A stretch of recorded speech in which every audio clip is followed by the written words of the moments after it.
Firman Tuhan pada malam hari ini terambil dari kitab 1 Yohanes pasal 2 ayat pertama sampai ayatnya yang ke-6. Sekali lagi 1 Yohanes pasal kedua ayat pertama sampai ayatnya yang ke-6. Saya akan membacakan bagi kita semua. Anak-anakku, hal-hal ini kutuliskan kepada kamu, supaya kamu jangan berbuat dosa. Namun jika seorang berbuat dosa, kita mempunyai seorang pengantara pada Bapa, yaitu Yesus Kristus yang adil. Dan ia adalah pendamaian untuk segala dosa kita, dan bukan untuk dosa kita saja, tetapi juga untuk dosa seluruh dunia. Dan inilah tandanya bahwa kita mengenal Allah, yaitu jikalau kita menuruti perintah-perintahnya. Barang siapa berkata, aku mengenal dia, tetapi ia tidak menuruti perintahnya, ia adalah seorang pendusta, dan di dalamnya tidak ada kebenaran. Tetapi barang siapa menuruti firman-Nya, di dalam orang itu sungguh sudah sempurna kasih Allah. Dengan itulah kita ketahui bahwa kita ada di dalam Dia. Barang siapa mengatakan bahwa ia ada di dalam Dia, ia wajib hidup sama seperti Kristus telah hidup. Sebelum kita mendengarkan penjelasan dari firman Tuhan, kita akan berdoa terlebih dahulu. Mari kita bersatu dalam doa. Bapa Surgawi, terpujilah Engkau sampai selama-lamanya. Kami sangat bersyukur ya Tuhan, pada malam hari ini kami bisa kembali bersekutu di dalam doa. Dan saat ini kami mau mendengarkan kebenaran firman-Mu. Tuhan, kiranya Engkau menolong kami, supaya melalui firman-Mu kami semakin dekat kepada Tuhan, semakin mengasihi Tuhan, hidup untuk kemuliaan nama Tuhan. Pimpin kami dan ampuni segala dosa dan pelanggaran kami. Kami berdoa di dalam nama Tuhan Yesus Kristus. Amin. Saudara-saudara yang terkasih di dalam Tuhan Yesus Kristus, kitab 1 Yohanes ditulis oleh Rasul Yohanes, dan 1 Yohanes ini berisi tentang pengajaran supaya orang Kristen hidup di dalam kekudusan, hidup sebagai anak-anak Allah, seperti yang dikehendaki oleh Tuhan Allah melalui firman-Nya. Dan juga di sini mengajarkan kita supaya kita hidup di dalam kasih terhadap sesama kita, harus saling mengasihi. Dan di 1 Yohanes pasal 2 ini, ayat yang pertama sampai ayatnya yang ke-6, di sini kita diajarkan supaya sebagai orang yang percaya kepada Tuhan Allah, sebagai orang-orang yang mengikut Tuhan Allah, kita harus hidup di dalam kebenaran firman Tuhan. Kita harus hidup di dalam ketaatan. Kita harus menjauhkan segala dosa. Ya. Mengapa kita harus menjauhkan segala dosa? Karena Allah kita adalah suci. Allah kita adalah kudus. Dia benci terhadap dosa. Dan oleh karena itu, kita juga sebagai anak-anaknya, kita harus juga menjauhkan dosa. Kita harus benci terhadap dosa. Dan sebaliknya, kita harus hidup di dalam perintah Tuhan. Di ayat yang pertama dikatakan, anak-anakku, hal-hal ini kutuliskan kepadamu, supaya kamu jangan berbuat dosa. Sangat jelas ya, dan ditegaskan supaya kita jangan hidup di dalam dosa. Kita jangan hidup sama seperti ketika kita hidup sebelum menjadi orang percaya. Orang-orang yang tidak mengenal Tuhan Allah, orang-orang yang tidak percaya kepada Tuhan Yesus, hidup di dalam dosa. Hidup di dalam dosa itu artinya berjalan terus-menerus di dalam dosa. Dia hanya menginginkan perbuatan dosa, menikmati perbuatan dosa selama hidupnya. Nah, tetapi kita sudah menjadi orang percaya. Kita sudah menjadi anak-anak Tuhan Allah. Allah yang kudus, Allah yang suci, Allah yang tidak suka terhadap dosa. Maka kita juga harus memiliki sifat-sifat seperti Allah kita. kita juga harus menjauhkan dosa-dosa. Kita harus meninggalkan perbuatan dosa. Kita harus hidup di dalam perintah Tuhan. Apa yang Tuhan perintahkan di dalam Alkitab, yang adalah firman Tuhan satu-satunya. Kita harus mengambil keputusan untuk tunduk, untuk taat terhadap perintah Tuhan. Makanya Rasul Yohanes di sini mengajarkan orang Kristen dan kita semua juga yang ada saat ini, yang percaya kepada Tuhan Yesus, supaya kita jangan berbuat dosa. Jangan lakukan sesuatu yang dimana Tuhan benci akan hal itu, yaitu dosa. Namun, setelah kita menjadi orang percaya, kita masih hidup di dunia ini. Kita masih berada di dalam tubuh ini. Tubuh yang penuh kelemahan. Ketika kita menjadi orang percaya, tidak berarti kita bisa menjadi orang yang hidup sempurna. Kita tidak bisa menjadi orang yang taat sempurna. Kenapa? Karena kita masih hidup di dalam dunia ini. Kita masih hidup di dalam tubuh ini. Ada kalanya, di waktu-waktu tertentu, ketika kita sudah berusaha untuk taat firman Tuhan, tetapi ada kalanya, ada waktunya, kedagingan kita mengalahkan kita, sehingga kita jatuh di dalam dosa. Nah, ketika kita jatuh di dalam dosa, apakah hal itu akan menjadi penolakan bagi Tuhan Allah terhadap kita selama-lamanya? Karena dia adalah Allah yang suci, dia benci terhadap dosa. Apakah ketika kita jatuh dalam dosa, ya, karena kelemahan kita sebagai manusia, maka itu berarti kita sudah gagal dan Tuhan pasti pada akhirnya akan menghukum kita selama-lamanya di dalam neraka? Apakah itu berarti Tuhan benci kepada kita selamanya? Dia tolak kita selamanya karena kita sudah jatuh dalam dosa, kita sudah berbuat dosa karena kelemahan kita. Maka itu berarti Tuhan tolak kita, tidak lagi ya diizinkan kita untuk bersama-sama dengan Dia di sorga. Nah, di sini diberitahukan kepada kita sebagai penghiburan bagi kita. Dikatakan di sini, namun jika seorang berbuat dosa, kita mempunyai seorang pengantara pada Bapa, yaitu Yesus Kristus yang adil. Ketika kita menjadi orang percaya, dalam kelemahan kita ada waktunya kita bisa jatuh dalam dosa. Kita tidak bisa ya sangkal hal itu. Ya. Buktinya kita sendiri ya sekarang ini kita sudah menjadi orang percaya, tetapi kita masih ya jatuh dalam dosa. Kita sudah berusaha, tetapi ada kalanya kita dikalahkan oleh godaan. Nah, tetapi kita tidak usah bersedih. Ya, kita jangan sampai putus asa. Di sini diberikan suatu penghiburan bagi kita. Bukan berarti keselamatan kita langsung hilang, tidak. Di sini ada suatu penghiburan bagi kita, dikatakan ada seorang pengantara pada Bapa yang akan membela kita, yang menjadi jaminan bagi kita sehingga keselamatan kita tidak hilang. Di sini dikatakan Tuhan Yesus Kristus. Karena kita sudah percaya kepada Dia. Karena kita sudah beriman kepada Dia. Maka dalam kelemahan kita, pada waktunya ketika kita jatuh dalam dosa, ya, Tuhan Yesus Kristus yang akan membela kita di hadapan Bapa dan menjadi jaminan bagi kita bahwa kita tidak akan hilang, keselamatan kita tidak hilang. Tuhan Allah, Dia tidak akan menghukum kita ke dalam penghukuman yang kekal. Apa yang Tuhan Yesus lakukan kepada kita? Dan yang kedua dikatakan, Ia adalah pendamaian untuk segala dosa kita.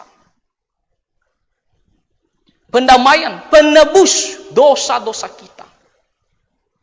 Dia telah memberikan nyawanya mati di atas kayu salib untuk menebus dosa-dosa kita. Kurang lebih 2000 tahun yang lalu bagaimana Tuhan Yesus datang ke dalam dunia mencari kita orang berdosa. Dia menderita, dia menyerahkan dirinya di atas kayu salib untuk mati demi menghapus dosa-dosa kita, demi membayar segala hutang dosa kita. Ya. Dan Tuhan Yesus menebus dosa-dosa kita tidak hanya sebelum kita percaya kepadanya, tetapi setelah kita percaya juga kepadanya, dosa-dosa kita tersebut juga diampuninya, ditebusnya. Sekali lagi, Tuhan Yesus mati di atas kayu salib untuk menebus dosa-dosa kita. Bukan hanya ketika kita sebelum menjadi orang percaya, bukan hanya dosa-dosa kita sebelum menjadi orang percaya, tetapi juga dosa-dosa kita yang akan datang. Terutama ketika kita sudah menjadi orang percaya, dalam kelemahan kita, kita jatuh dalam dosa. Tuhan Yesus juga telah menebusnya. Sehingga kita tidak akan dihukum oleh Tuhan ketika kita menghadap Dia nantinya. Kita tidak akan berada dalam penghukuman yang kekal. Sudah ada yang menjamin keselamatan kita. Dan di sini dikatakan bukan hanya untuk dosa kita saja, tetapi juga untuk dosa seluruh dunia. Bukan hanya dosa-dosa orang-orang yang percaya yang menerima surat dari Rasul Yohanes ini, orang-orang Kristen yang menerima surat Rasul Yohanes ini, tetapi dosa seluruh orang percaya di seluruh dunia dan segala zaman. Ya, dikatakan di sini untuk dosa seluruh dunia. Seluruh dunia di sini yang dimaksud adalah seluruh orang percaya di seluruh dunia dan segala zaman. Ya, John Calvin mengatakan ini bukan menuju kepada orang yang tidak percaya dan juga orang percaya, tetapi untuk khusus gereja orang Kristen di segala zaman. Ya, mengapa? Karena di sini konteksnya sedang berbicara tentang penebusan Tuhan Yesus Kristus yang menjadi jaminan keselamatan kita, sehingga menjadi penghiburan bagi kita ketika kita jatuh di dalam dosa, dalam kelemahan kita, setelah menjadi orang percaya. Jadi di sini dikatakan bukan hanya orang-orang Kristen tertentu, terutama yang menerima surat ini, tetapi seluruh orang percaya, dosa-dosa seluruh orang percaya di seluruh dunia dan segala zaman yang beriman kepada Tuhan Yesus, juga Dia telah menebusnya. Nah, tentunya kita menjadi terhibur, saudara-saudara. Ketika dalam kelemahan kita jatuh dalam dosa, kita sudah berusaha untuk melakukan firman Tuhan, tapi ada waktunya di mana godaan itu mengalahkan kita. Kita pasti sedih. Kita merasa gagal, mengapa saya sampai melakukan hal itu? Tetapi kita tidak boleh bersedih terus-menerus. Kita tidak boleh merasa gagal terus-menerus lalu kita takut Tuhan akan menghukum saya ke dalam penghukuman yang kekal. Ada suatu penghiburan bagi kita di sini, dikatakan Tuhan Yesus sudah menebus dosa-dosa kita. Baik sebelum kita menjadi orang percaya maupun sesudah dosa-dosa kita sesudah menjadi orang percaya. Sehingga kita bisa kembali semangat, kembali bangkit. Ini adalah suatu penghiburan bagi kita semua orang Kristen. Makanya kita tidak takut kapanpun Tuhan panggil kita. Kapanpun Tuhan panggil kita. Apalagi di masa-masa virus ini. Apakah hari ini, besok, lusa, atau kapanpun. Kita selalu siap. Dan dengan penuh sukacita, kita yakin kita pasti pergi bersama dengan Tuhan Yesus, karena sudah ada yang menjadi jaminan bagi kita, yaitu penebusan Tuhan Yesus Kristus di atas kayu salib. Kita sangat bersyukur semuanya hal itu. Dan tentunya bagi yang belum percaya kepada Tuhan Yesus, bagi orang-orang yang mengeraskan hati, bagi orang-orang yang tidak mau menerima Tuhan Yesus sebagai juru selamat satu-satunya, segeralah berilah dirimu untuk percaya kepada Tuhan Yesus. Rendahkan dirimu di hadapan Tuhan. Ini adalah jalan satu-satunya supaya kita bisa memiliki keyakinan, jaminan bahwa kita akan mendapatkan pengampunan dan hidup yang kekal setelah kita meninggalkan dunia ini. Satu-satunya jalan yaitu Tuhan Yesus. Satu-satunya cara yaitu harus menerima Tuhan Yesus, percaya kepada Dia sebagai Tuhan dan Juru Selamat satu-satunya. Mungkin sudah berapa kali dengar tentang Injil, tentang Tuhan Yesus, tapi selama ini kita masih menutup hati. Tapi sekarang jangan tunda-tunda. Berikan dirimu untuk percaya kepada Tuhan Yesus. Dia telah mati di atas kayu salib untuk menebus dosa-dosa. Kalau kita percaya kepada Dia, maka dosa-dosa kita juga ditebusnya, diampuninya. Dan kita memiliki jaminan untuk pergi bersama dengan Tuhan Allah. Nah, ketika kita sudah menjadi orang percaya, dan tadi sudah kita dengarkan bagaimana Tuhan Yesus menjamin keselamatan kita. Mungkin kita ada berpikir, kalau begitu, setelah saya menjadi orang percaya dan diselamatkan, kalau demikian, saya boleh hidup di dalam dosa. Saya boleh mengikuti keinginan saya. Kenapa? Karena saya sudah punya jaminan. Kan saya sudah percaya kepada Dia. Saya sudah beriman kepada Dia. Dosa yang saya lakukan tidak mungkin akan dihukum oleh Tuhan. Saya tidak mungkin dihukum oleh Tuhan lalu dimasukkan ke dalam neraka. Tidak mungkin. Karena sudah ada yang menjamin. Penebus dosa-dosa saya itu Tuhan Yesus. Kalau begitu selama hidup kita, boleh kita hidup dengan dosa. Kita boleh mengikuti hawa nafsu kita.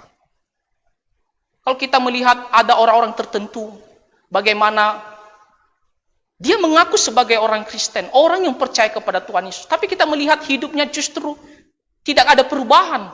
Bahkan semakin hari semakin buruk kesaksiannya. Apakah itulah yang namanya orang percaya? Di sini dikatakan, apa bukti bahwa kita ini sudah beriman, sudah diselamatkan oleh Tuhan Yesus?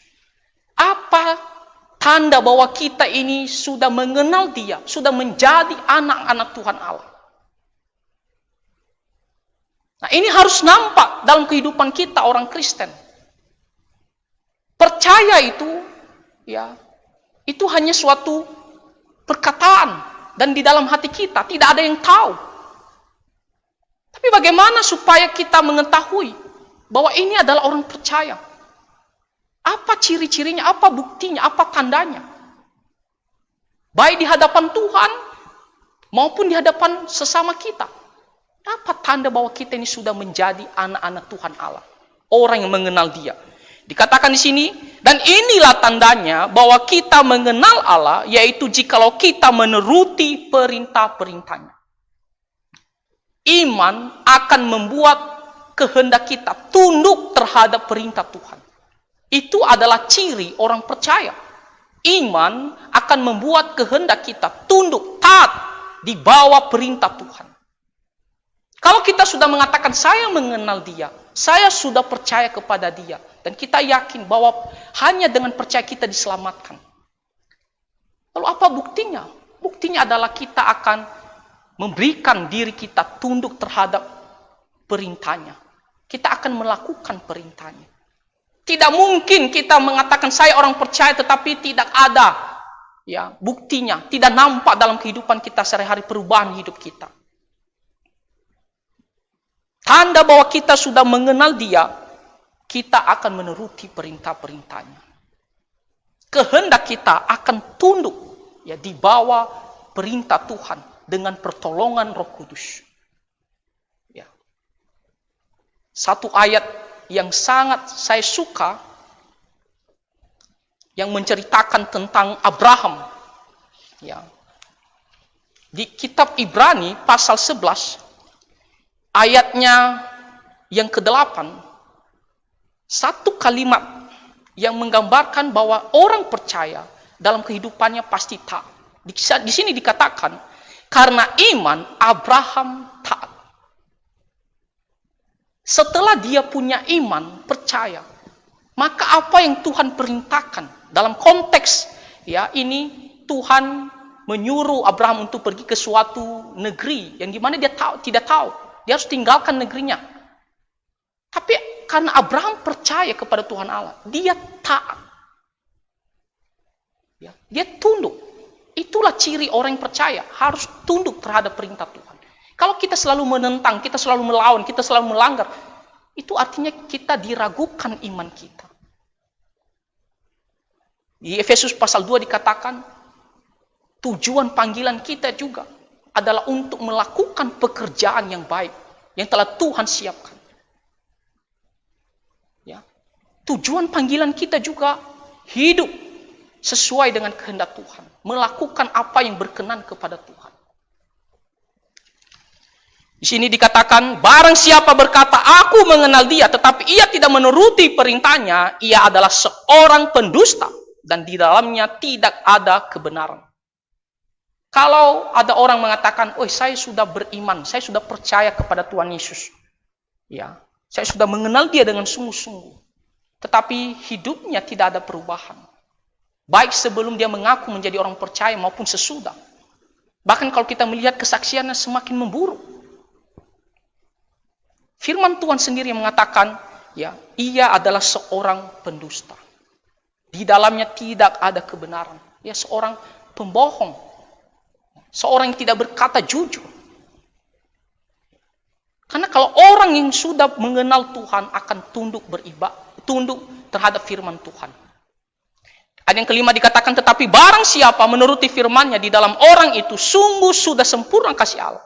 Dengan itulah kita ketahui bahwa kita ada di dalam Dia. Sebaliknya, orang yang mau menuruti firman Tuhan, orang yang mau melakukan firman Tuhan dengan sekuat tenaga, dengan usaha untuk taat firman Tuhan, dan itu nampak dalam kehidupannya sehari-hari, perubahan hidupnya, maka di situ dikatakan ia ada di dalam Dia, di dalam Tuhan Yesus. Ada banyak perintah Tuhan yang kita baca di dalam Alkitab. Salah satunya saja, Tuhan memerintahkan kita untuk beribadah setiap hari Minggu. Semua orang Kristen harus beribadah. Tidak ada pilihan, tidak ada tawaran yang lain. Harus beribadah. Dan kita dipanggil untuk beribadah kepada Tuhan Allah. Pertanyaannya, apakah kita memiliki hati yang tunduk, mau melakukan perintah Tuhan ini? Apakah kita mau beribadah kepada Tuhan setiap hari Minggu? Atau kita selalu merasa tidak begitu penting? Kita hampir tidak mengikuti ibadah.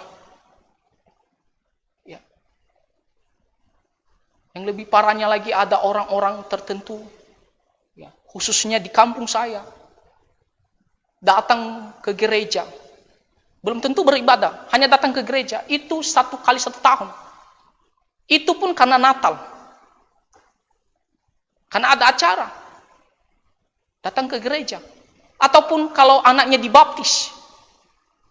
Atau kalau anaknya menikah. Baru datang ke gereja. Oh, hari-hari Minggu yang lainnya, kemana dia? Main judi, mabuk-mabukan. Bagi mereka hari Minggu adalah kesempatan untuk bersenang-senang, bukan untuk beribadah.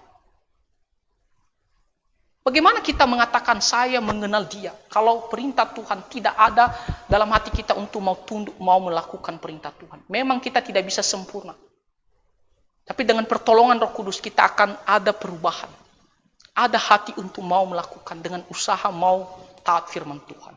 Itu adalah tanda, ciri, bukti bahwa kita sudah menjadi orang percaya.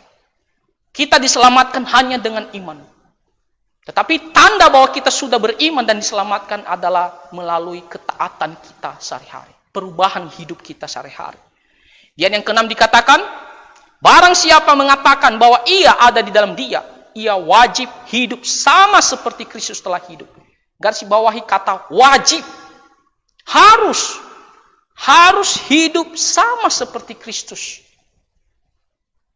Kristus adalah kudus. Maka kita juga harus menjadi anak-anak Allah di dalam kekudusan.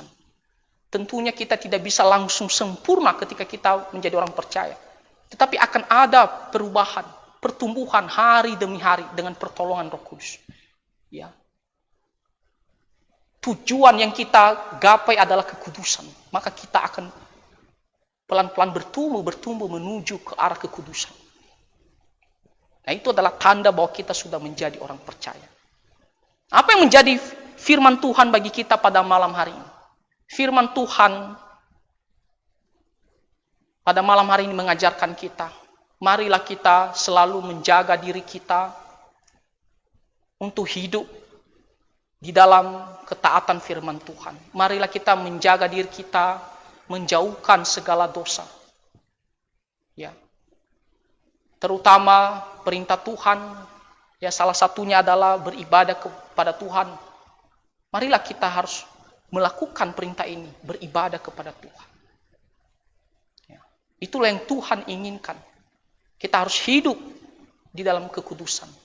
Berusaha sekuat tenaga dengan pertolongan Roh Kudus. Melakukan perintah Tuhan.